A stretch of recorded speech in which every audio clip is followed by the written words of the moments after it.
welcome Beyond. Thanks for tuning in today. Be sure to hit like and subscribe so the algorithm can find the channel for others. And today we're glad to be joined by Burke Brown. Burke, welcome. Hey, Ben, how you doing? Hey, I'm doing great, man. So on this continual series of roadmaps of resilience, this week I wanted to focus on really living in harmony. If you think about the day and age that we're living in, one thing I think it's characterized by is a lack of harmony between people, between groups. I think internally there's a lack of harmony, and certainly understandable. We're going through a pandemic. We're going through a financial crisis.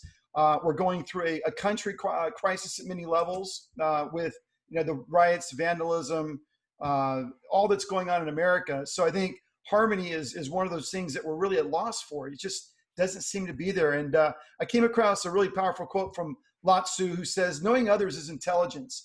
Knowing yourself is true wisdom. Mastering others is strength. Mastering yourself is true power." And yet we live in this culture that is focused on the outward performance and success, right? The car, right, the house, the woman, the man, whatever the construct that we run with, it's really an outward focus, right? Going out there and crushing it.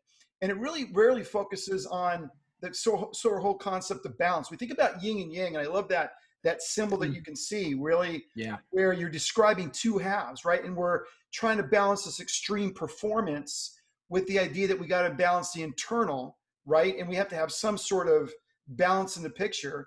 And I like what it says because it really talks about a balance in nature, the yin and the yang, right? Totally. Yeah. It's funny. I actually was just talking to a client about this before our call, but just the importance. I said, I'm going to be the yin to your yang. And because what we need someone who is different from us, who sees differently from us, so they can give us a perspective that we don't have. And they need that from us as well. And so it's this understanding that the world works in the yin and yang. It works in, for example, trees breathe my carbon dioxide. I breathe their oxygen, right? What they consider toxins is life. What I consider toxins is life. And so that understanding that the ecosystem works well with variety, with difference, and with harmony. You can't have harmony with the same note. It has to be a different note. So it's the natural way of the world. So obviously it's something that we should engage in to have with our community, but also internally. Yeah, so the first principle is really looking within, and you'll find everything you need. And that's sort of, again, if we're all externally focused, it's really hard to work on the internal. I'd argue that a lot of harmony comes from the internal. The disruption we're feeling on the external can always be balanced by the internal. But, if we think about it, life is all about balance, and we should strive to cultivate that yin, or what they call the inner experience, the idea of slowing down, reflecting, and just being in the moment. I know you've spoken at length about the importance of meditation. And really, to me, what that's about is really getting a deeper, more valuable reservoir of energy and balance to draw from. So if I'm meditating, I'm actually increasing the energy and the reservoir within myself to deal with all the external, outward sort of forces that are pressing in on us. So true. Meditation is harmony, because you have to think about, we have, 80,000 thoughts that are going through our head, that nonstop, we are constantly thinking. And when you meditate, you just kind of stop thinking. You bring the thinking down. At least you hit the brakes on it a little bit. By doing so, you're not having this discord, because the opposite of harmony is discord. It's where every action causes a thought, and that thought causes a reaction, which ties to an emotion, and then it ties to a narrative and a story. What happens is we create chaos in our minds. And the job is to be able to center our minds so you can be able to flow. It's like if I look at a still body of water and I start shaking it and bring the dirt up, all of a sudden I can't see clearly through it. I don't know what's happening. But if I stop touching it, if I let the ripples calm, then all of a sudden the dust settles, the dirt settles, and then you see clearly. That's harmony. Then you know what's going on underneath. But if you don't, then you're working from the back of the brain. You're working from that reptilian mind that doesn't know, anything except fight, flight, or freeze. No, that's very true. It's kind of interesting when you think about how we operate in this world. It's all about data. We have pattern recognition. We kind of are like little mini AI creatures, right? We go down a certain way and we get feedback on a certain, maybe a route we take to work or a certain routine in the morning. And those patterns is how we sort of construct our life. And the idea that we have all this incoming from the external world, whether it be relationships or job or challenging people in our life. And yet we haven't developed sort of the fundamental guidance system of our mind. We've talked about this before, where we can astutely bring in and manage sort of the flat coming in at us. I think it's so vital to work on the internal that sort of internal navigation system, so that when we're going down those streets, we have intelligence Right. that's sort of directing our steps. That's everything, man. That's how you, it's kind of this, you either are a ricochet or a sound maker. Um, when I scream into a cave, there's two voices, right? There's me, and then there's that voice bouncing back, right? So when I'm a response to the external environment, when I'm constantly reacting to what's happening or reacting to the internal external environments, the thoughts that are just popping up in my head, then all my behaviors all my actions are just echoes, which means that I have no volition in my own life. So the goal is, how do I get to a place where I'm the one that's creating the sound and then allowing the world to echo back versus me be the echo that the world creates? That's a great analogy. I've never heard that before. That's so, so true. And it's really about being the voice and having, again, that intelligence and the knowing of what to do. I think a lot of stress, a lot of disharmony comes from if you really haven't been reflective and thought through things, and you're just spoon-fed ideas from the media or wherever. Those ideas won't stand up to the test of time or our average daily lives, right? We need wisdom. We need a construct that's really rooted in a deeper understanding of things, right? And so the idea that we're an echo chamber, to your point, I think really is sort of is really a disruptor from a harmony perspective. I mean, I just don't think you can get there if we're worried about whether people are saying. We're worried about the noise. We're worried about how we're showing up, if we're liked, if we're loved, whatever. It's really an opportunity to sort of step back and say, who am I? Reflect on it. Take stock of your situation, of your life, Right. and then from there kind of go out with some sort of sense of self and wisdom and guidance. I literally, what I love is I have a new client that I'm working with right now, and so we're kind of going through the basics of the program, and it ties so beautifully, like dovetails right into what we're talking about. But the thing that I was telling them was, right now, all we are, and it ties to what you just said, we are just researchers. You said, sit back and look. Right now, all our job is to interrupt the pattern. And how do you interrupt the pattern? It doesn't mean do something different. It just means notice what you do. Notice yourself. When you can step back and objectively see how your mind works, how your mind creates this story, or how an experience creates this narrative. I have this entire diagram that I showed him, that this little thing happened. And because this thing happened, it ended up making him believe that this is how the world is. This is who I am. But those don't tie together. That's how you have discord, when you tie an event to your entire reality. But when you can cut that, because you realize that's not reality, that's not accurate, that's not possible. All it was just an event. Then you gain the freedom. Then you move yourself to a place to where you're like, okay, this is out of harmony. Let me make choices that are in harmony. You only can do that when you step out, look down, and then understand your patterns. So true. And it's like we talked about in a previous series, where we kind of tune in that dial of the frequency and we go through a real burner of a time, a real bad experience. And then we tune into that frequency that says, I deserve that. I was wrong in maybe what I did, or I have all this guilt and shame. So therefore, I'm just going to continue to turn into that harmful frequency that really doesn't serve me. I mean, it's so true. Right. And so when I think about harmony, the second principle I came across, which I think is so important, is really free yourself by letting go. How many people we come across that are absolutely stuck in a story? Let's say they're 40 or 30, and they're stuck in a story when they're 10 or 15. You're not good enough, or you're fat, or you're ugly, or fill in the blank. And they're stuck in that time and place. They're stuck in that story, that narrative, if you will, and everything is anchored in that experience moving forward. We sort of touched on it last week. And again, Lao Tzu came back and he said, look, by letting it go, it all gets done, right? The world is won by those who let go. But when we try, the world is beyond the winning. If we try and strive, we just can't get there. So I think a critical principle here is you got to learn to let go. And when you let go, you can change your narrative. Right. You know, it's really interesting in that letting go is it's hard, because you tie yourself to the identity of what you're holding on to, even if it's a bad thing. There's a quote that says that the child is the father to the man. I may have mentioned this before. I'm not sure if I did, but what it ultimately means is that our experiences when we were younger are dictating how we see the world. So the child experiences something, and then from there sets the rules. Don't do this because you'll get hurt. Don't try too hard because it won't be enough. Be perfect. If you can't be perfect, don't do anything. So we set these rules that our young selves create, and we live them our entire lives. And when that happens, it robs us from our ability to be who and what we are. But we have to understand that these stories are just stories. And only until we can break those stories, only until we get ourselves to a position where we see that, wait, I can actually be different from this. I can actually view the world from a different space. And when we have that freedom to understand that, then it moves us to a place where we make new choices, where we create new rules. And these new rules of being can be like, okay, does this create harmony in me, or does this create discord? If people can actually just ask that question. Yeah. Boy, As it's I so do true. this, Yeah. right? As I do this, is it increasing my harmony, or is it increasing discord? Now, this is where it gets a little bit nuanced. Yes. Something that maybe I need to do increases my harmony but causes discord around me. But if it's in harmony with myself, that's first and foremost. I have to be in harmony with myself. But even more nuanced, is this myself? Is this really who I am, or is this what society has taught me to be?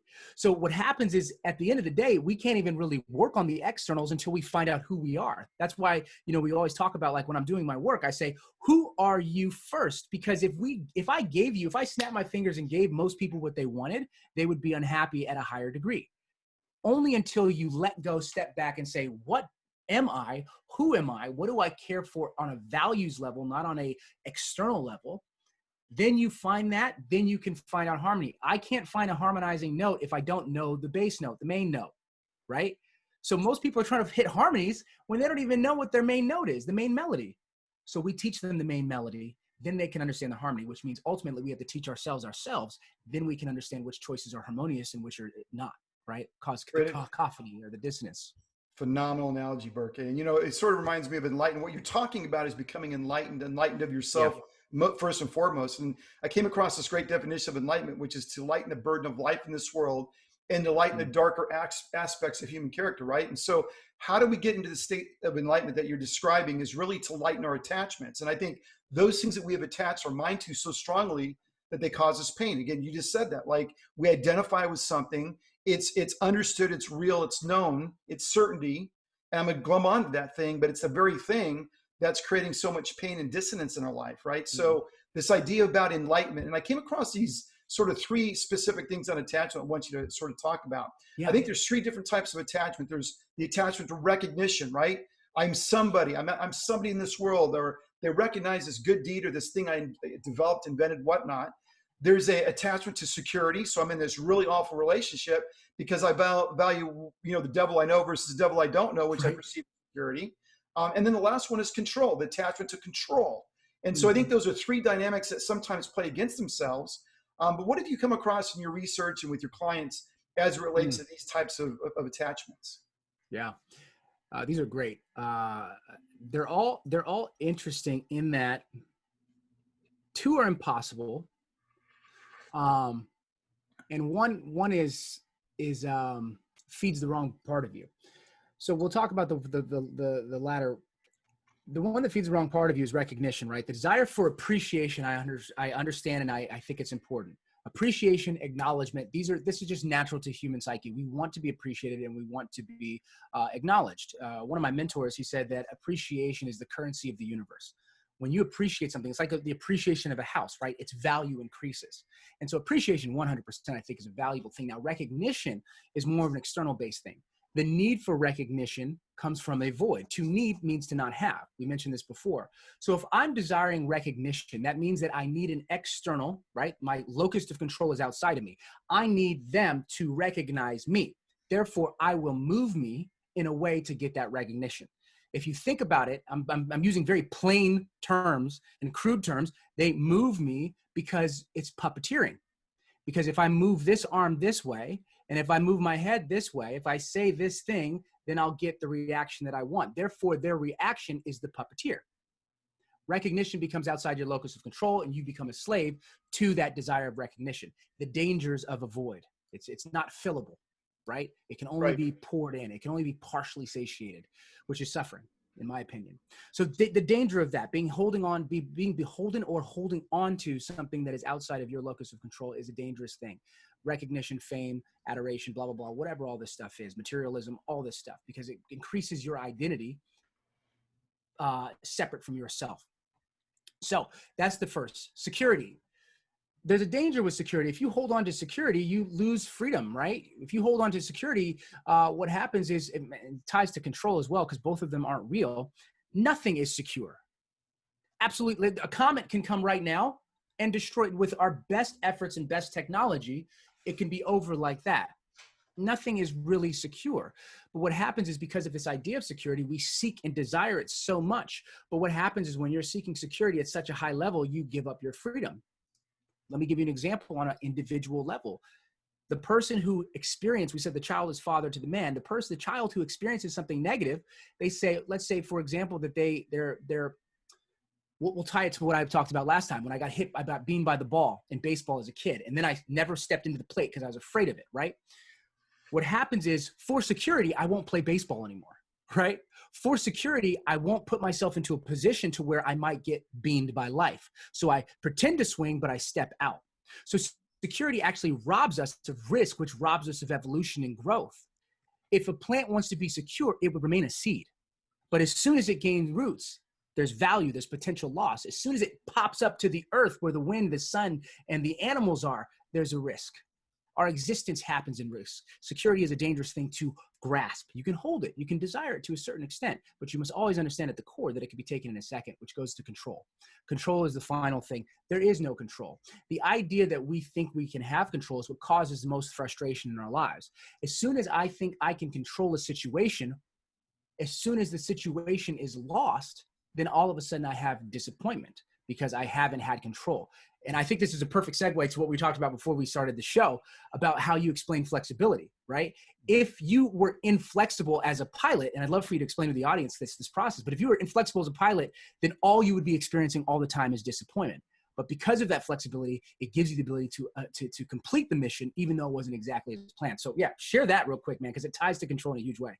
Yeah, that was good. So as a pilot, one of the things you learn is flexibility is the key to air power. And what does that mean? Is when you go flying, you could have a contact flying day. Contact flying means severe clear. It's sunny outside. And if you're in Oklahoma and Texas, you could have that change in literally a second to inclement weather. So your mission of contact flying, where you have severe clear visibility, you can see forever, all of a sudden gets diminished with thunderstorms, really horrible weather conditions. And depending on your mission, it totally changes the profile. And as opposed to going up there like, woe is me, the world's over because I need to fly this mission profile, your mind is flexible to say, I've already been trained for it. I can pivot and I can move into the new reality of what I'm up against. So it's all about having a flexible mindset. It's really critical because you're right, Burke. There really is nothing you can control, right? There is no idea of security. It's an illusion, I would argue. I mean, look what's going on in America. The idea of these anarchists in the cities, what they're trying to do is disrupt security, the feeling of control, the feeling of the sky is blue and the night is black and we're sitting right side up.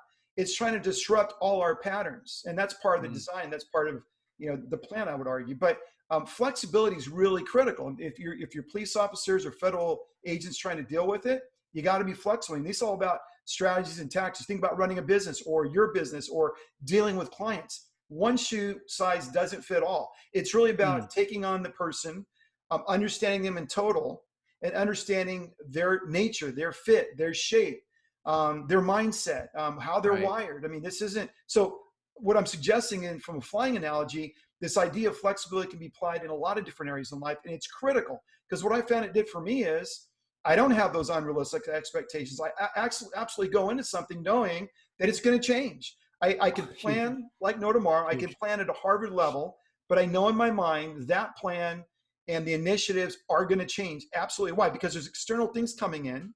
There's external variables coming in that you either didn't plan for or you didn't control, and that's okay, right? As long as you can react quickly to the changes so that you can implement the new plan. Because I mean, that's fundamental of an MBA, right? It's plan, do, act, check. But it doesn't mean you institute a strategy or strategery and then you just let it flow on its own flow. You're absolutely coming back in and you're getting the metrics, you're checking on it, you're making sure you're meeting your guidelines or your endpoints or whatever, however you're measuring that, you're making sure you're meeting that. And if you're not, you're going back and you're retweaking the strategy, and then you're coming back and doing that do loop all over again.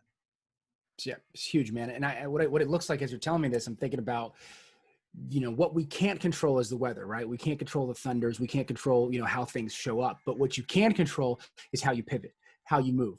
And so what happens is when we can move into that internal space, when we stop saying, okay, I need recognition from the world. No, I need recognition from myself, right? I need security from the world. No, I need security with myself, right? To destroy the insecurity instead of controlling of the world and controlling others. It ties to what you're saying with Lao Tzu is I need to control myself and how I respond as opposed to react to situations and not live as an echo. So it's so funny because everything we do always comes back to the internal work. And that's what I love about it. And that's what makes me so happy because I feel like I won the jackpot. Like for some reason, my life trajectory moved me to the point where I said that it all starts with that individual. And every time that I have a conversation, it always ends up coming back to that. And anytime that I talk to people who are trying to work on a mass level, when I talk about the individual, they're like, oh, okay, that makes sense. And so it's encouraging to me because what it means is just like Gandhi said, if I want to see change in the world, I start here, right? That's the only locus of control I actually have. Yeah, no, that's interesting. It's funny when I was thinking about what we're talking about, and I'll take another pilot analogy is really it's about living life at 30,000 feet. We got to live in the weeds. And the view is always going to be the same in the weeds. You have no vision. Right. All you're doing is you're getting whacked in the face by weeds. Right. How fast you're flying, you really just don't see anything. And I think if you can really pull that joystick up to 30,000 feet and see the big picture perspective, enlighten your heart and open it up and get rid of some of that baggage, right? When you think about how a balloon works, right? You have super cold air molecules at the bottom from an altitude standpoint. And as you inject hot air into the balloon, guess what? The molecules separate. Well, you have densely compact molecules here at this altitude. So what does the balloon want to do? The molecules want to equate to the similar distance spread. And so the balloon starts to rise until it equates and so forth and so on. So what I'm suggesting is maybe you got to put some warmth in your heart, some heat in your heart, so you can get that altitude and you can rise, you can see things differently. Right. Because it's all about the big picture. Where we get the biggest stresses in life is when we can't see ahead. We can't predict what's happening ahead. But if you plan, do, act, check, and you sort of go up at a higher altitude, you can see much bigger what's happening ahead of you. You can plan much more in a quality way, and you have a lot less surprises. But again, it starts with, I got to let go of some things. I got to let go of some things that are just, bogging me down, dragging me down. It's like a big weight on my foot. And if we can cut that and use the analogy of a balloon and how it flies and get a higher altitude, which again, I think is about warming your heart up, meaning being open. Because a lot of people have this cold steel heart because we've been hurt, right? And we're not open to anything. And don't you tell me what to do, and I'm going to wallow in my misery. And I want you to feel sorry for me as I wallow in my misery. Meanwhile, I'm not going to change because I got a cold cast iron heart, and here this pattern goes again. So I think it's really an opportunity to do the internal work and to think about softening the heart, not so you can be run over by other people, but so that your response to things could be a quality for you. Could be a benefit for you. Man, absolutely. It's that, and I love that analogy because when you warm your heart, you're not threatened, right? When you're above the fray, you're not threatened. It's like, it's almost, this is an inverse, but let's say that the waves are choppy at the ocean. I'm in the Pacific and I'm just kind of bodyboarding and the waves are just nuts. All I have to do is just swim just underneath it. And the current can be whatever it is, but underneath there, it's softer. It's the same thing with the balloon analogy. When you're above it, you're not affected by it. And so you can make that calculated decision. And I think for the people who are like, I don't know how to warm my heart or at least open myself to a different story. Maybe they're not cold. Maybe this is just the only story that they have, which is cold. But maybe the next step is just to, okay, if you're in the weeds, notice the weeds. Just look at them and say, oh, here's a weed. And be able to disconnect from the story. This weed is strangling out my life, but just to say, this is a weed. This is not where I want to be my entire life, but this is where I'm at right now. And if you can at least accept it, what you do is you reduce the weight of the story, because there's two things. There's what happens and what you think about what happens. They both can be heavy. Something that happens can suck. It can be a bad thing and it's heavy, but then the story about it, that's doubling the weight. How can you float? How can you rise to the top when you're doubling the weight? If you let go of the thought and just call it the suck that it is, if you let go of the story of why does this always happen to me, or of course, if you let go of that story, then all you exist with is just the suck. And then if you can become curious, and this is what I just was talking with my previous client, it's not just about sitting in the suck and being curious about it. And I asked him, why did I say be curious about it? He said, when you're curious about it, then all of a sudden you're detached from it. Curiosity requires an inquisitive mind. To be questioning it is to doubt your full understanding of it. And if you doubt your full understanding of it, that means that it's not you. You haven't fully identified with it. If you can curiously look at this suck Look at this weed. Then you're free from being attached to it and the story that's attached to it. Boom. Now you get a little bit lighter. Then you put a little bit of warmth in your heart because you become grateful that at least you're able to see this objectively as opposed to be owned by it. And then that puts a little bit of that fire in that heart and allows you to raise up. So it doesn't matter whether you're at the top or at the bottom. There's things that we can do to warm ourselves, right? To put ourselves in that position that we want to get to not always be an echo.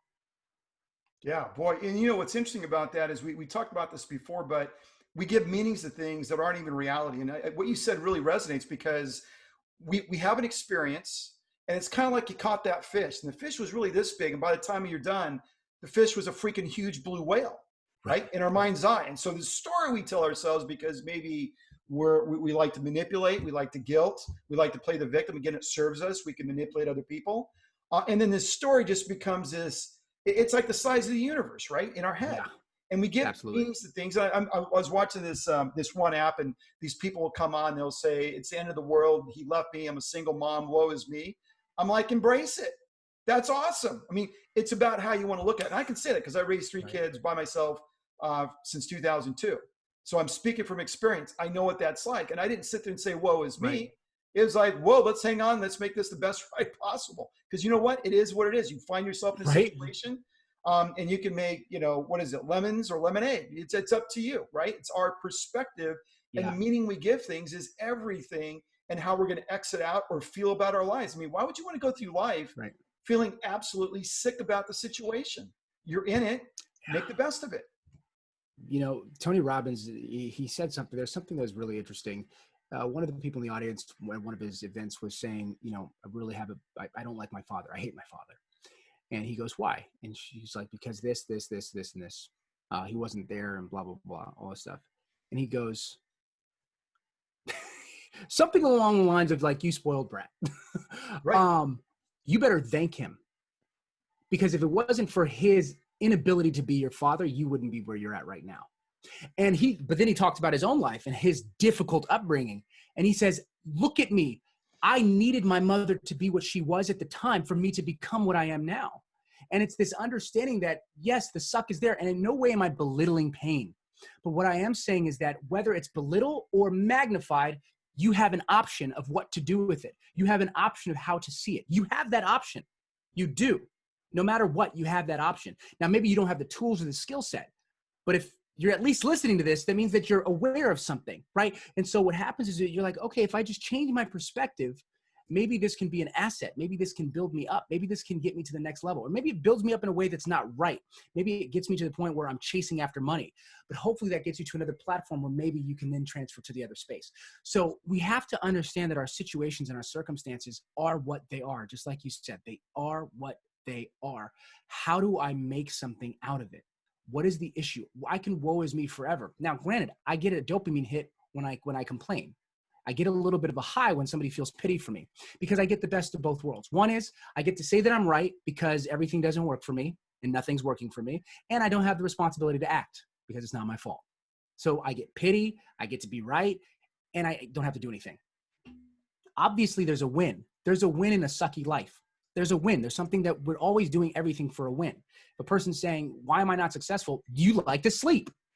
Like there's a win in it. And so if we can step back and say, is this win worth it? I can look at that pattern and say, is it helpful? No, it's not. Is it harmonious with what I desire? No.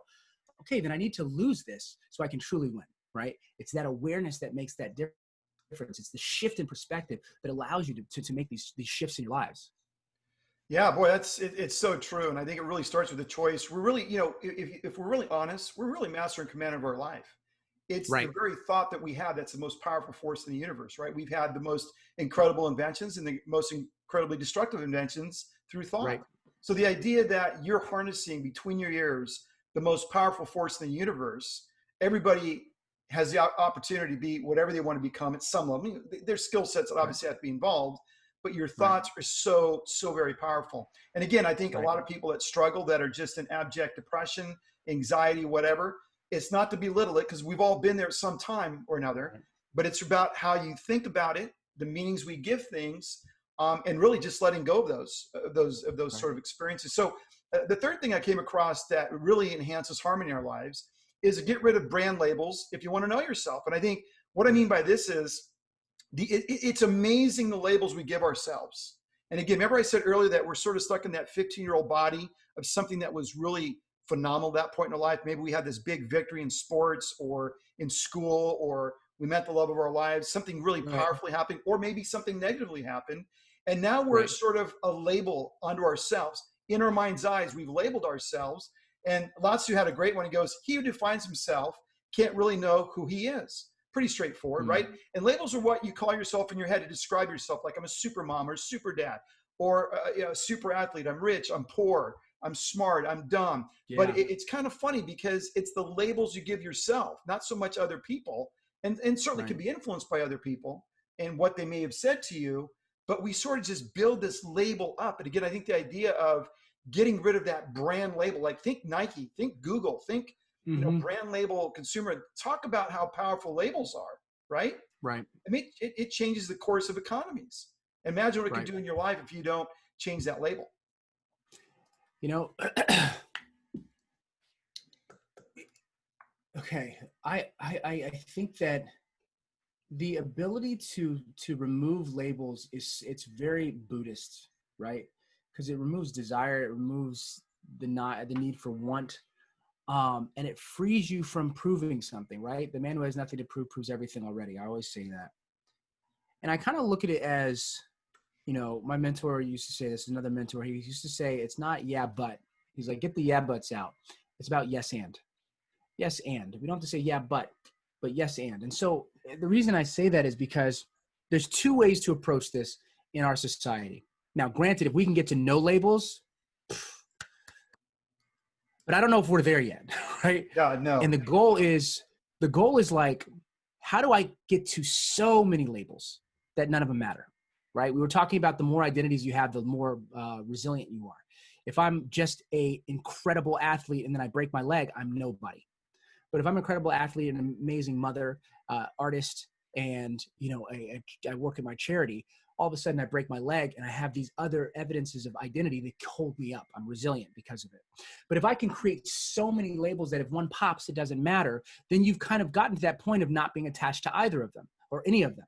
So the goal is to almost brand yourself in a way to where I am all things, right? I think it was Peter. He says, to the Greek, I become Greek, to the Jew, I become Jew, to this, I become that. And it's this ability to say, like, I can become all things and I am all things. And it also teaches you empathy as well. But it reminds me of the Johari window. There's what you know, there's what you don't know, right? And then there's the things that you don't know, right? So there's this space of us, of Briquet, that I know that I don't know, and then there's this space of me that I don't know. There's all these versions, and all that tells me is that I'm ever expanding. Therefore, whatever I call myself today is different than what I am tomorrow. And so if we see ourselves as this expanding universe, I can call the universe, this is the universe.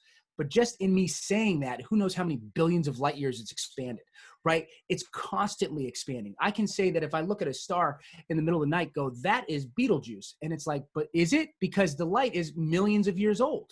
It's Right, a reflection of the past, right. right? So it may not even be there. And I may not be alive to even see its real form because light has to travel. So that understanding means that I am ever creating. I am ever expanding. I am more than just my name, and I am more than here and there. It's this constant blossoming. I call a tree a seed. What do I call it? These are just titles. So if you take yourself away from the titles, you can wear all the titles, but you aren't becoming them. That's when you gain freedom. You know what I mean? It takes work. It takes a lot of work. But when you do that, all of a sudden you become you. I'm not my job title. I'm not my idea of what the world tells me I am. I'm not my clothes. I'm not my car. I'm not my wife. I'm not even my body. When you can free flow that much, man, the stuff that you can create in this world is just, it's amazing. It really is. Yeah, it is. And when I think about labels and I think about how we use labels to get stuck in a story, and this is about freeing ourselves. This is about expanding our minds, right? This is Right. about, the growth that comes from, really knowing yourself, kind of what we said in the front end of this conversation. But the idea that Yeah. we label ourselves and then we develop a story around this. So it kind of reminds me of this whole issue of getting rid of the statues. It's really an attempt to really whitewash America, get rid of the identity, the national identity of America at some level. And again, I'd ask everybody, could you imagine your life going through an identity crisis? You lose your husband, you lose your wife. You lose your idea and construct of what it meant to be a dad, right? You got certainly a vote from one person in that party that says, I don't love you anymore, or you lost your job, or you lost your Right. wealth. Those are fundamental identity crises. And you think about it on a national level, if we had no construct that makes up our identity, whether it be football, basketball, baseball, or the history of the country, that's an identity crisis. And obviously, the goal there is if you strip away the identity, you're going to replace it with something. And the question, what is it replacing it with? But the idea that we use labels in our life, I think in part it kind of goes back to security, certainty. At least it's something we can hang our hats on. At least it's something we're known by. Right. But it's the very thing that holds us back the most, I would argue, right? Because it's not letting us get to know ourselves in a freer way at a higher level of being, if you will. And I think the opportunity, Berkay, in a nutshell, is really by not labeling yourself. You can free flow from experience to experience, from emotion to emotion. I'm not tied to that event that happened to me. I'm not tied to that thing that was said to me. It's amazing when I look on online media where you'll see a person that got shot basically verbally by somebody else, and they'll repost the thought and then comment on it and how it hurt them, right? Well, you don't have to own that because it's just a thought that goes out there, right? And so Right. if we put a label on that, Right. I'm this person, I'm an athlete, I'm beautiful, and now you've offended me, you just offended my label. Well, wait a minute. By not labeling Right. yourself as beautiful, per se, right? Then we can go from experience to experience, not attached to what other people say. And by what they're trying to do is really just have an impact on you and hurt you, but you're not attached to that anymore. Right. Yeah, it's an interesting thing because the psyche of humans is to have an ego. They need an identity. We need an identity. We need the idea. If I said, when everybody goes to heaven, you're no longer you. You're just one big blob. There's a ping. People feel like, no, I want to be me, right?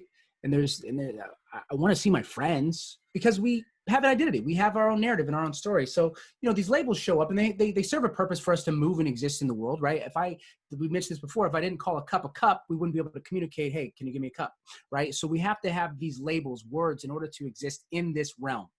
And so, what I feel like is it's one of these things, like, we can use the statue as an example. The people that are pulling it down, they're pulling down a label. The people that want it up are keeping up a label. So the truth is there's an attachment on both sides to the label, right? And so unconsciously what happens is that we are realizing that we're all labeling everything. And the labels are attached. This is where the frustration comes up. They're attached to identity. Right. And then it ties to our potential security, because one's pulling for what they believe to be a better security. The other things is the loss of another security. So what happens is you have this entire world that is in the land of labels. Right. And so there's no way that we can say, get rid of your labels. We're not there yet. But what I do think is that it goes back to that 30,000 foot view that you were talking about. If I am above it all, then I'm not affected by what happens or doesn't happen, especially if it's not in my locus of control. If it's not something that I can actually control right now, then what is my narrative to it? What attaches me to it? What brings my eyes in that direction? You know what I mean? And so we have to move ourselves to a place to where what we do is we get that warm feeling and we move to that 30,000 foot. And when you're at 30,000 feet, you're like, I see why you feel that. I see why you feel that. Now, if you want to go do something about it, right? But my thing is, I need to go in. I want to go in and find out exactly, okay, now that I see all of that, where do I stand? And what can I do to promote love? What can I do to promote that higher view? Because people have their labels and there's nothing wrong with that. But when we attach, just like we were talking about before, when we become so identified with it, then it becomes dangerous. I think this was Lao Tzu as well. He said, those who speak do not know. Those who do not speak, know. Mask your brightness, temper your sharpness. Be at one with the dust of the universe. He who has achieved this is unconcerned with honor or disgrace, with friends or foes. This is the highest state of man. When I look at that, that's what I lean towards.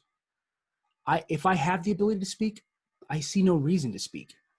Right? Because if I have to speak, that's because I feel like I must. If I feel like I must, it's because I'm tied to whatever the situation is happening.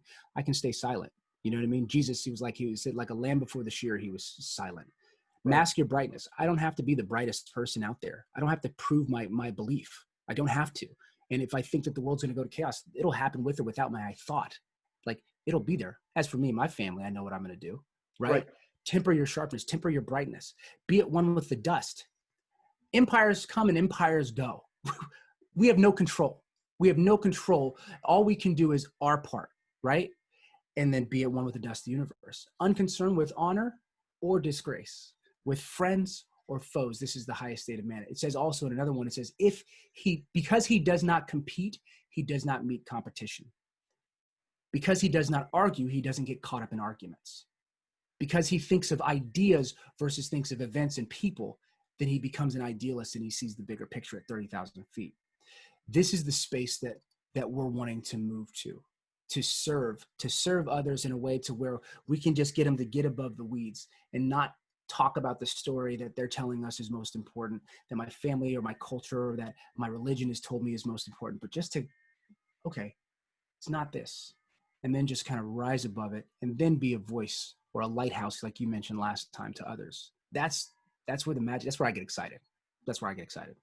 Yeah, if you take that 30,000 foot perspective and go up to space, you think the people on the International Space Station have a different perspective on Earth and borders and cultures? Do you imagine if you're looking at the Earth from Mars, let's say, you'd have a different perspective on the problems on Earth? So true, man. Right? So everything's So perspective. Just keep going back, and higher, and seeing the entire universe. And then you realize what we think are problems really aren't problems. In our world, they're problems because they're magnified. But as you pull back, problem becomes relative in relationship to the entirety of the universe. Dude, I think Carl Sagan, I think that's his name, Carl Sagan, thank you, man. This guy, I recently got into him. Neil deGrasse Tyson, I was in love with him and he got me into him. But there's this thing called the pale blue dot. And when Voyager was just passing, I think it was kind of exiting Jupiter or moving past the solar system, he told them, hey, can you guys turn it around to take a picture of Earth real quick? And they're like, why would we do that? He goes, I think it'd be a good thing for us to do. So all of a sudden, it turns around and it takes a picture, and you see this picture is this mass view of space. And then in this little like strip of maroon, you see this tiny little pale dot. And then what he starts to talk about that pale dot, he goes, the worst of despots, the best of martyrs, where borders are, where division is, where their hope and everything that we have ever experienced is right there on that pale blue dot. And it was just like, it just encapsulated the insanity of humanity to a certain extent, but it also is actually what created the environmentalist movement. Because when you kind of see, like, this is all we have.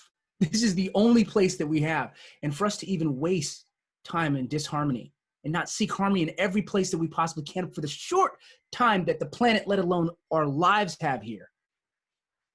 What a waste. What a waste. All we have is this pale blue dot. Yeah, it's perspective, right? It's kind of humbling. It's like, that's it. You can't always, unless someone pointed it out to you, it'd just be another dot in the universe, right? And all our memories, everything and nothing. All our histories, all the struggles, at least that we know in the known universe, happen in that little dot. But that's another discussion. I think there's certainly life out there, but it's certainly a perspective that you look at. In fact, I heard that same thing read by Elon Musk. I don't know if you've seen that rendition of it, that version, but that's when I first came to become aware of the pale blue dot. Is he was reading Carl Sagan. I'm like, whoa, that's powerful. Oh, just incredible, man. And it just puts things in perspective. It just reminds me that I'm like, I'm going to be here for a little bit. Like, I better choose what I fight for. You know what I mean? I better choose wisely. Yeah. Because it's not like you're leaving and you're going to get out of this thing alive, right? Yeah, exactly. Right. I'm not coming back.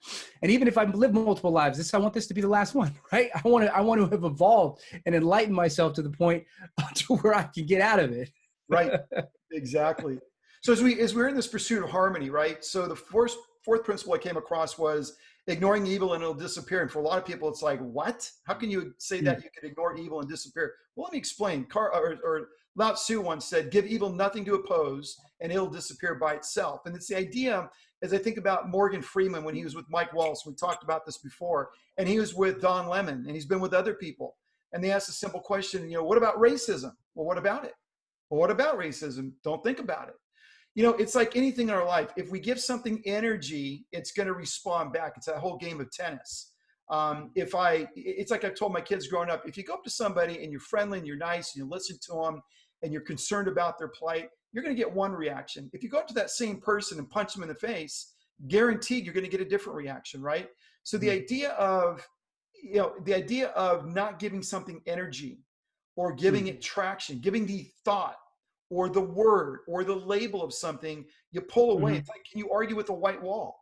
Not very successfully.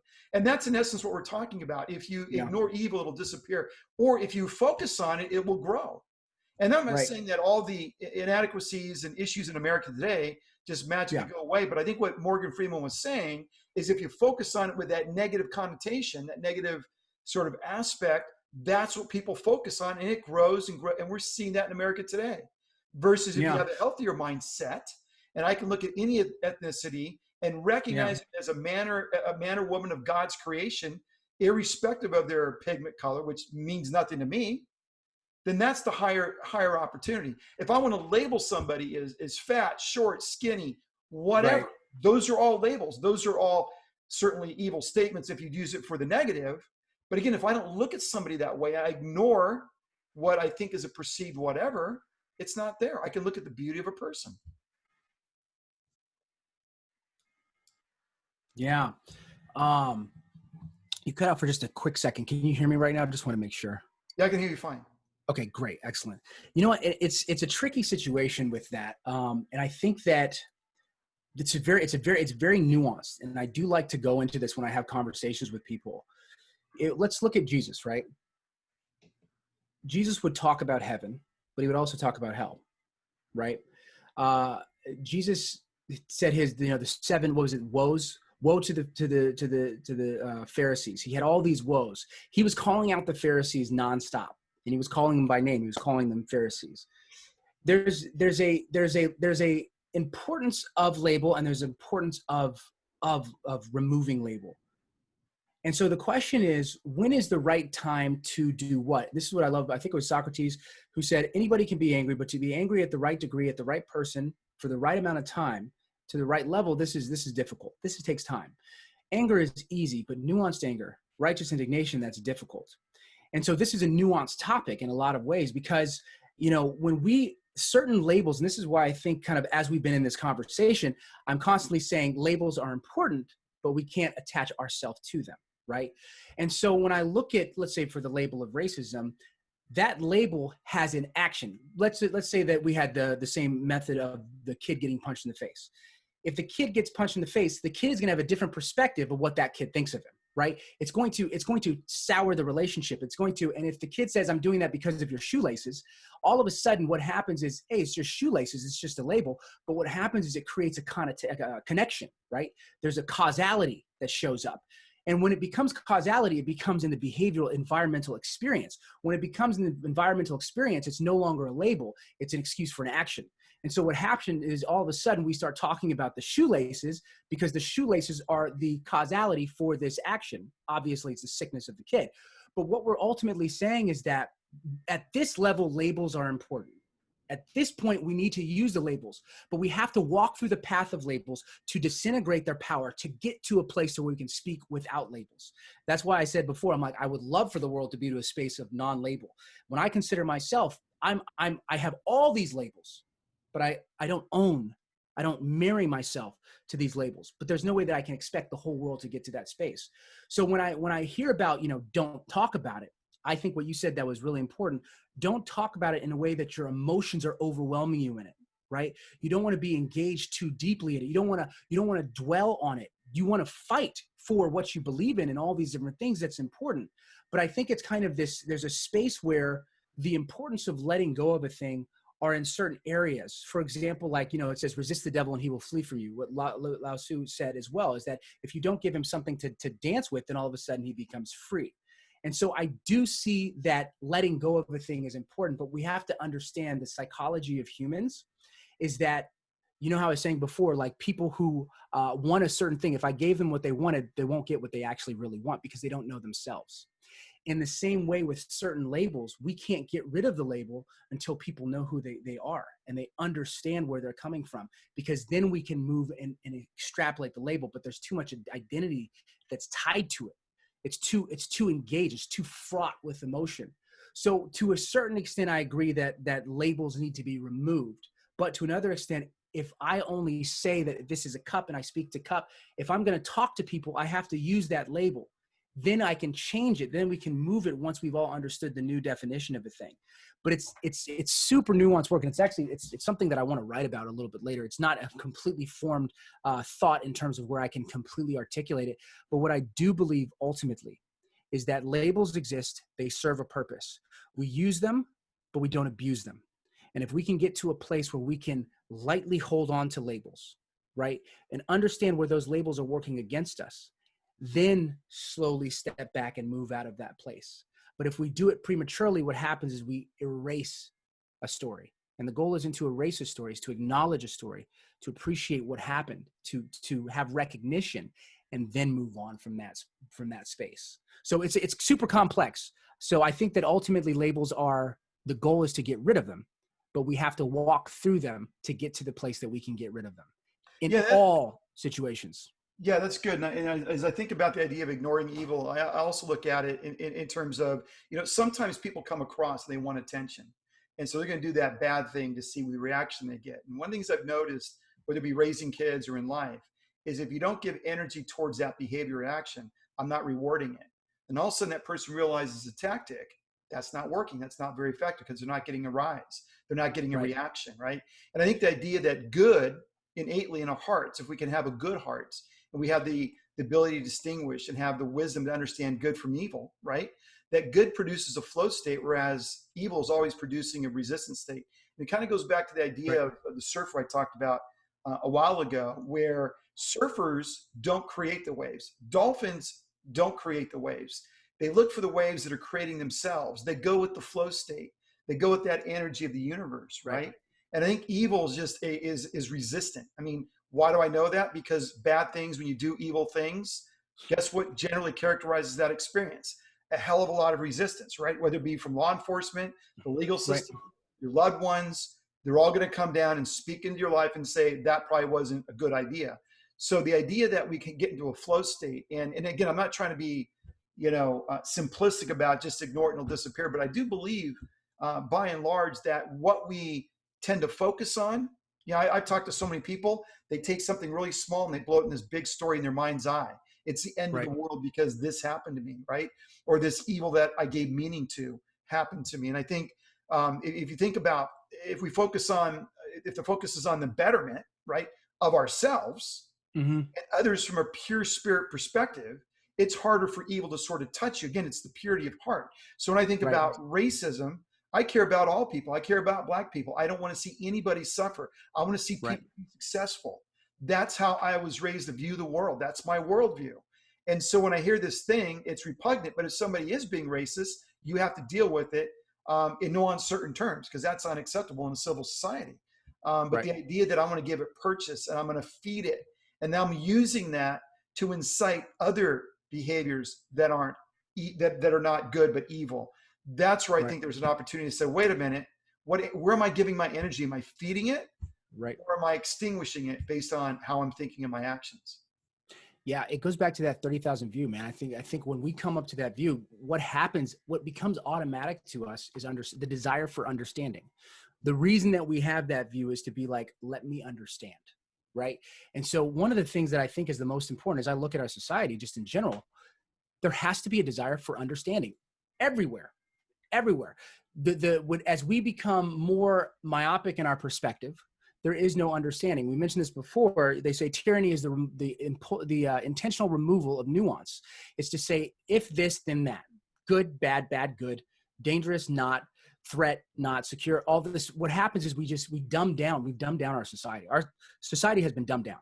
And all it has is just one single idea. And this person believes this person, and this person believes this person. They're not willing to speak to that person. That person's not willing to speak to that person. And then all of the other ones are just like, can't we just get along? But the thing is that the most important thing is we have to get to a place of understanding. And it's very hard to get to a place of understanding if we don't understand ourselves. It's simple as that. I can talk and just till I'm out of breath sharing things. But the work is understanding ourselves. And that means coming into it saying, what are my flaws in this? What are my perspectives that need shifting? That's the only way. Because if I say this to that, or this person says this to me, all of a sudden I'm not in a space of let me understand myself so I can understand them. If I don't understand myself, then I won't want to understand them. And so it becomes this crazy little game of ideologies. It becomes this crazy little game of this like cat and mouse dance, insight to insight to insight. Nobody's right. Nobody's right. But how do we get to a place of understanding? How do we get to harmony? Because if you set that as the intention, if I had a conversation, I have two options. I can say, I'm going to be right in this conversation. As this conversation ends, I want to be right. If I go into the conversation and I say, at the end of this conversation, I want the other person to feel heard. Do you think there'll be different conversations? Yeah. Absolutely. Yeah. Absolutely. And this incessant desire for everybody to be right is what kills us. There's, the quote, another mentor. It's kind of cool. I'm shouting out some mentors here, but it says you can either be right or you can have a good relationship. You can't have both. Now, there's obviously semantics in that, but what I will say is that if I come in desiring a better relationship, then I won't be as frustrated. I'll be willing to listen. I'll be willing to understand different perspectives, right? To have that ability is extremely, extremely, extremely empowering because it moves us to a space to where we're like, okay, let me understand why you're thinking that. Now, obviously, if it gets to a point where those thoughts enact behaviors that are antithesis to what I desire, then we're like, okay, separate, move, let's move on. But it starts with that understanding. And our society hasn't been taught how to do that. Our society has been taught how to buy. It's been taught how to fear. It's been taught how to react based on emotion. That's how capitalism works beautifully. If I get you to buy because of the emotion, which is natural to humans, then obviously I'll get you to buy. I can create that perfect, like reoccurring sale. So in essence, it's just keeping us in our hindbrain and stopping us from engaging at a deeper level. This stuff takes work. That's what I'm trying to get this workout, man. That's why these conversations are so important. And some people may have different angles or perspectives or methods to do it. Go ahead, knock it out. But I'm coming from my view and the perspective that I have to come from a place of understanding. It doesn't mean be soft. It just means be willing to engage.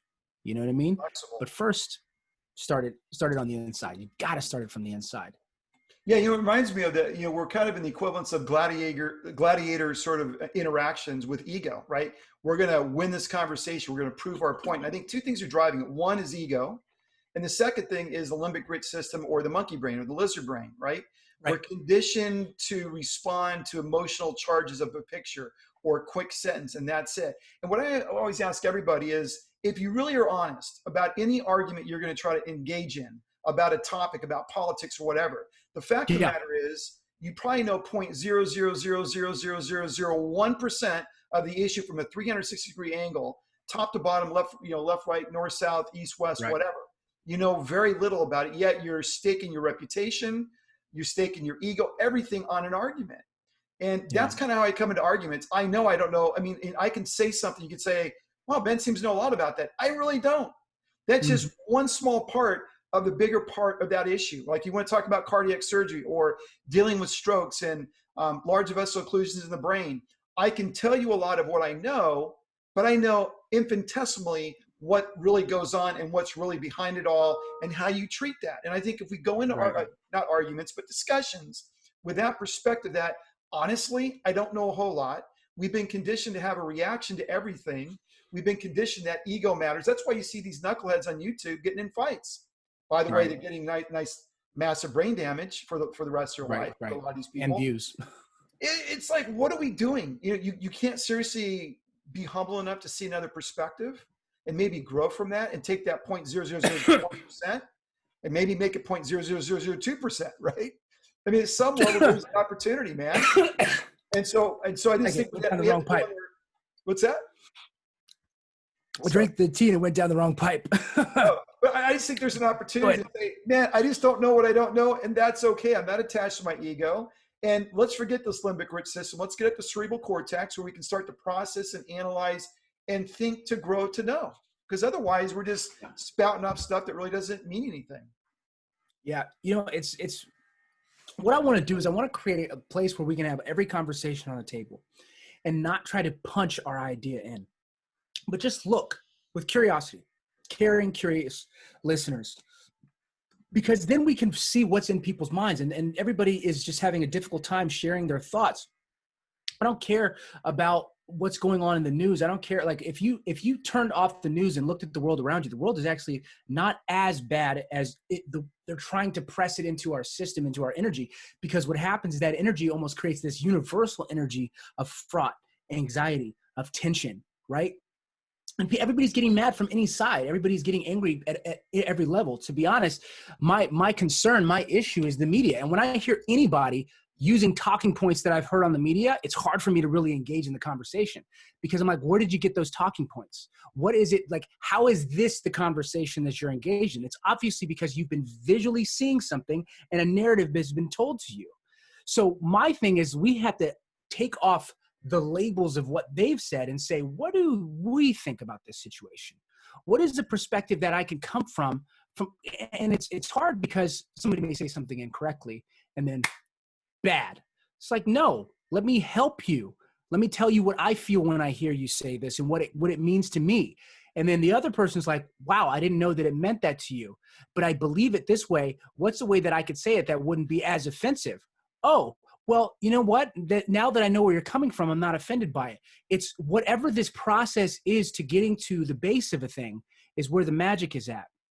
We all share the same values, but that requires a level of humility and compromise on all of our parts. It takes a level of empathy to be able to get to that place where we can communicate without judging somebody saying something improperly, right? Oh, I can't believe you said that, da, da, da, da.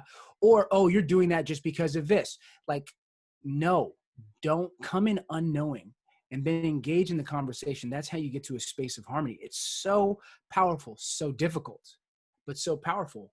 I do work in diversity. I do work in understanding how people's minds are thinking. I work in the criminal justice system to see, this is work that I do. So I know how to engage in some pretty tense conversations and then be able to ameliorate them to get to a place where, okay, all I want you to do is come from a loving space, but I have to do it in a way where if you're hard, how to get to that. But ultimately it's how do I get to a place where you see that your values and their values are actually similar. You just have different expressions of those values.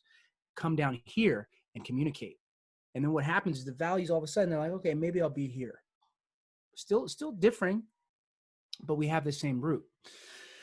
Tough work, man. And I'm perfecting it. I'm learning it as I go, man. And I'm really, what I'm excited about is this journey that I'm on just in general, to be able to communicate very complex things in a very simple way that ties to the guts of people, tied to their hearts, tied to their centered spaces. Because when you can get across that idea that it's not about who's right, but it's about what's right, then there becomes harmony. There becomes an alignment, even while disagreeing. Yeah, that's true. And, you know, as I'm listening to you speak and I'm thinking about one of the bigger issues in America is really the idea of being human and the fundamental devaluation of being human, whether it be through abortions, whether it be through games that just extol violence, dehumanizing people. You see it in these riots and protests. I mean, these aren't peaceful protests; these are riots. And you see the vitriol going on person to person. You say, "How do we?" And some of them are peaceful though too. I want to keep it in. Sure. There's peaceful ones, and then there's also the anarchists. And so what happens is, the cool thing is we start to talk. We're like, okay, let's mention every reality of what's wrong, because that no way negates the riots, because there's definitely anarchists that are doing these things. But what I want to do is I want to keep it within that space of the realities, because it empowers us to be able to engage and try to move from different perspectives. So I wanted to interject on that real quick. Yeah, that's good. So I think the reality is we see human and being human as a lot less valuable than we used to. And I think if you then start on that basis, it's hard to have a constructive dialogue, because with that, you have no respect. It's hard to get respect and understanding if your view of human and the value of human life is sort of rooted in our present day culture and our pop culture and how we see the world.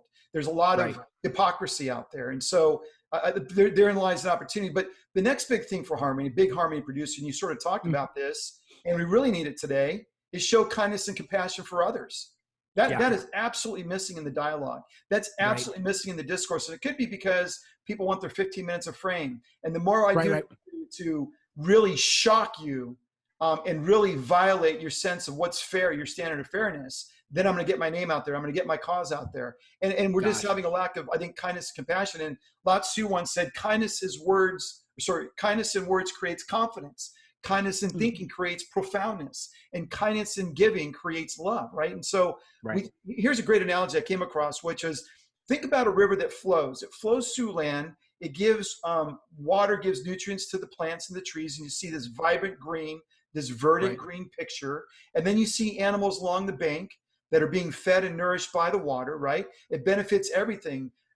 Once water's done its work, right, it moves on without waiting for recognition or praise. So if we think about Right. our lives in that Right. regard, if you will, that we're showing, in a sense, kindness and compassion. We're giving nutrients into other people's lives. We're producing that kind of level of kindness, and then we move on without wanting anything in return.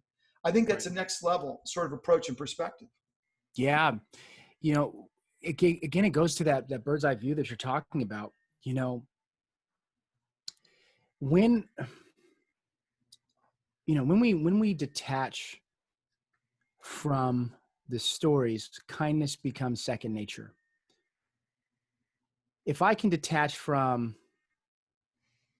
my labels, then I become more kind because I'm not protecting anything. It's the idea of protection that just really robs us of the ability to be kind, because we're all under threat. The need for protection is the proof of insecurity. It's the proof of threat. Whether that is a real or fake threat, that's irrelevant. It's our belief in that need for protection. But when I no longer tie myself to, I am an American, right? Or I am Black, or I am whatever. If I don't tie, I mean, when I say tie, I mean, you can grab, you can hold, but not grasp. It's not your only existence, right? I am these things. When you can allow yourself to know that, yes, I am these things and I'm more, right? And that's where I think I love, this is where spirituality is important to me. Is like, at the end of the day, I'm a child of God, right? That's where my loyalties lie. And so when that happens, it puts us into a space to where everything isn't as much of a threat. Jesus is like, I think it was Jesus. He because he knew who he was not insulted or hurt by the thoughts that other people had. This is a very difficult place. I mean, we're talking about Jesus here, right? But at the same time, is like, when we get to a place where it doesn't matter, like, we're all going to be dead in 100 years, right? Then it goes back to, what are we fighting for? When we fight, we lose the opportunity to be kind. And what I love what you said about the river is that the river is not waiting for acknowledgement. It just naturally gives to those around it. And it naturally goes to where gravity tells it, where it belongs, into the ocean. And I feel that ultimately the goal is to get to a space of ecosystems. If you look at an ecosystem, not an environment, an ecosystem. Ecosystem is a type of environment. But an ecosystem goes back to what I said. I breathe out carbon dioxide, right? And the trees take it in and they breathe out oxygen. An ecosystem is serving to the other. The natural order of things. I have a grape tree out in the back. The fact that plants create fruits that I can eat is insane to me. And when they blossom, when they're ripe, there's too many to eat. I can't eat it. If our environment, our capitalistic environment, or our human nature environment created grape trees, it would be like one at the very top, right? I heard that before. It'd be like, this is the one at the top. It's not that well made, but it's expensive. But there's this proliferation of abundance that's everywhere and natural in life. And if we can get ourselves to see that abundance, then we all of a sudden won't be constantly threatened by every action, right? The media is about threatened of every action. Our families, like, get off that. Don't put your hand there. There's a threaten of, and of course, to a certain extent, it's healthy. But what happens is we get to this place where we're so tight that we feel that anything can be a threat to us. Only until we allow ourselves to expand, only until we allow ourselves to get to a place of our own inner harmony, can we not be threatened by others. It just is like water on a duck's back. Then you become kind. Then you become empathetic. This is it's a powerful work to get to, but it takes concerted effort, and it takes you unplugging. You have to unplug from all of the data and information you're getting from your family. You have to unplug from all the data information you're getting from your church, from the news. You have to unplug from those things and then go in. Then you can come back and be a light, as opposed to just kind of an echo to what everybody's telling us to think and feel and do. Yeah, that's really good. You said something that sort of triggered. I think we could probably do another section on, it's one thing to give compassion and understanding others, but when you're taking a lot of incoming from people with different agendas, different strategies, very stronger, much stronger personalities that are willingly or willfully, knowingly trying to harm you verbally. I think that's something we'll come back to in another segment because I think Yeah. there's some strategies and tactics of how to disarm and understand what's coming inbound. But I Right. think when a person practices compassion at the end of the day, they really gain greater insight into themselves. And I think a person puts somebody else before themselves, by putting others before themselves, they're really putting themselves first, if you think about it, right? And so the idea of compassion, when I come across somebody who's struggling, who's emotionally hurt, or has experienced something that's just atrocious in this culture, it's really, again, I go back to this analogy: put your arms around that person, Right. see the world as they see the world, seek to understand before being understood, really from a heart level, to Great. understand what that person's experiencing in this culture. Therein lies a powerful opportunity to change hearts and minds. We know that the heart of the matter is the matter of the heart. You can't legislate morality. You can't change a heart by telling a person to change their heart. But what you can start to do is you can start to change the construct of the heart, the tenderness of the heart, the heart's ability to listen to other viewpoints Right. and wisdom and perspectives. And I think that's what compassion does. Ultimately, I think the practice of compassion strengthens our relationships with others, right? And deepens our connection to the world. If I travel around the world and I'm not aware of what's going on, let's say in France or other parts of the world, some of the dire situations going on, even in these first world developed countries, man, I miss a real opportunity to understand and enrich in my world in the process. Yeah. It's so true, man. It's kind of cool. When I think about how much goes beyond me, it's cool. And the reason I say that is because there's so much more to learn. There's so much more to know. And, and, but what I do know is how to be good to people as best I can, how to be kind, how to be compassionate, how to be understanding, how to be patient. There's enough people that are impatient. Um, and, I feel like at the end of the day, the true definition, in my opinion, of a good person, a good human, is a person who fights for a cause that's outside of them. Because that means that there is a cord of unity that ties them. What I want to see in the world is I want to see people fighting for causes that have no effect on them. And the reason that that's so important to me is because it means that we're aware. If I'm fighting for American causes, I'm American. Granted, it makes sense. There's nothing great about that. But if I'm fighting for what's going on in Yemen, it's not affecting me. I am perfect. I'm cozy right now.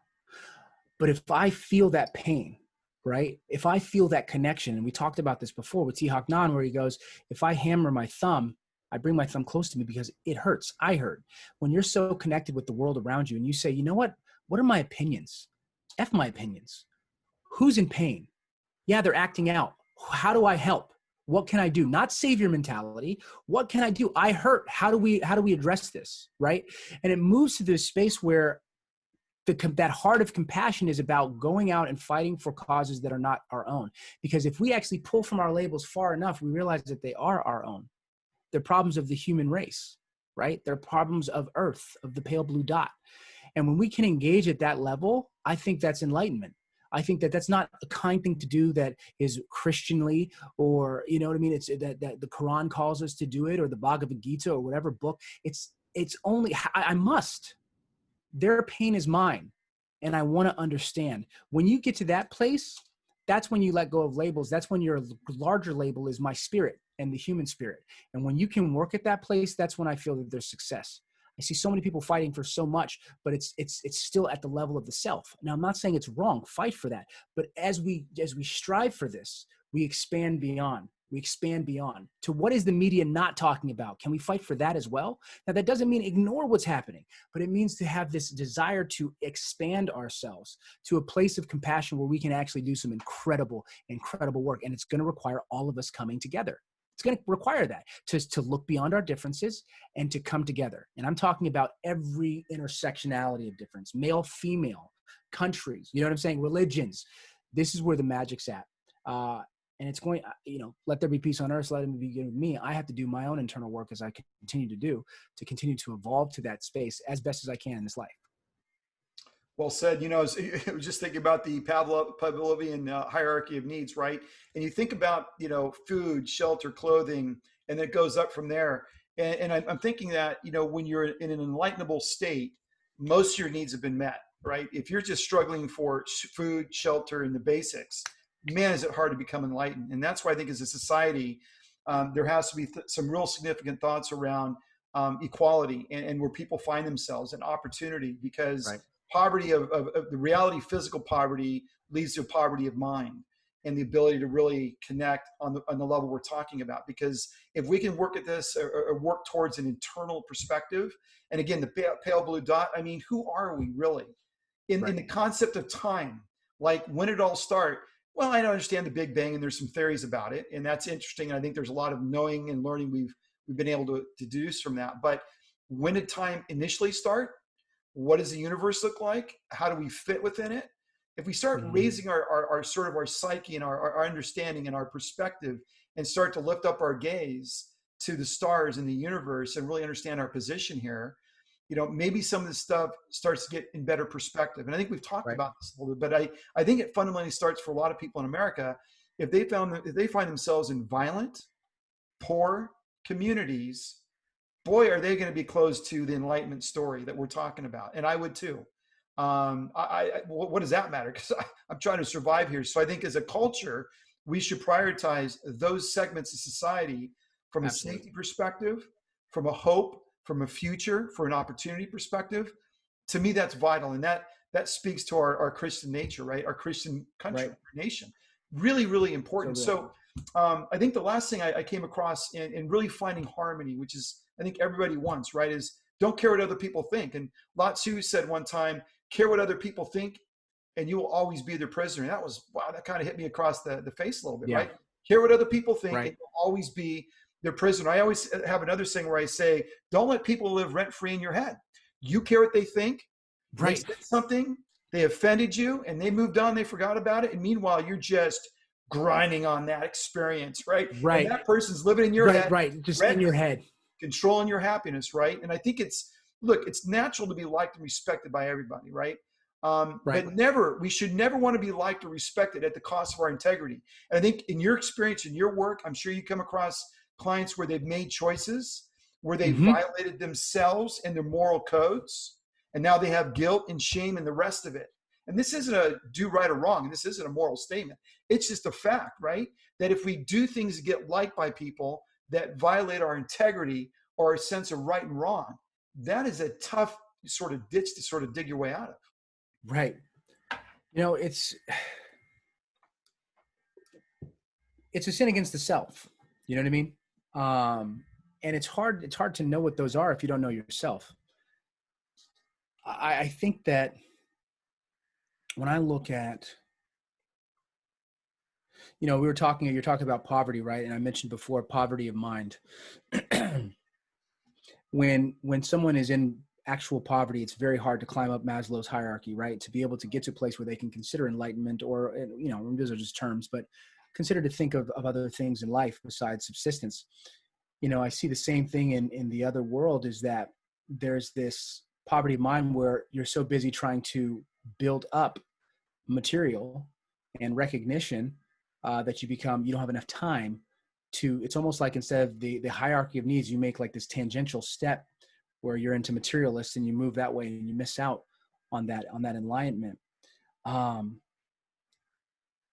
Over here, it's the chase for recognition. It's a chase for what people think, right? And that's where the poverty is because if I'm worried about what other people think, that's where my attention is. And if I'm worried about what other people think, that means that I can only gain value based on their thoughts about me, which makes me poor, right? Because I must constantly fit their confines or my projected confines of what they think I'm supposed to have. And then I become a slave to that space. And it's why the work is so important is you have to free yourself of the ideas of other people. Because when you free yourself from the ideas of other people, then you start to question, what are your own ideas? And when you question your own ideas, you realize that what you've been sold is a bill of goods. What you've been sold is not real. What you've been sold only makes you more hollow and more empty. And then what happens is you get back on the hierarchy and you can move towards your own enlightenment to find self-actualization. And then when you are able to reach those higher states, then you realize to him who much is given, much is expected, demanded, required. And that's where I think that it also can deal with this other poverty area, right? Because we have to get people that have the resources and abilities to get to a place to where they are back at a place of self-actualization and understand that they can help others. I believe it is incumbent upon those who have been blessed to give back. It's the natural order of things, right? If a tree has too many fruits, it'll drop the fruits and those fruits will die and it will create new fruit. If it's not picked, it will die and then create life. And it's the natural order for us who have the ability, which is anybody who's able to even listen to this, right? Anybody who has access to this and this type of stuff, they're already of the wealth. And so what happens is it becomes incumbent upon us to be able to spread that, to give back, and to realize that I am as poor as the poorest person near me, that a country is as strong or as weak as the population of its prisoners, as a population of its homeless, as a population of its drug addicts, as a population of depression and anger. We have to see it that way, as opposed to just be like me in my own place. And that's where the sickness is that us who have the wealth that are caring about other people are making small concessions to our own very soul and slowly killing it, which allows the sickness to spread throughout the body.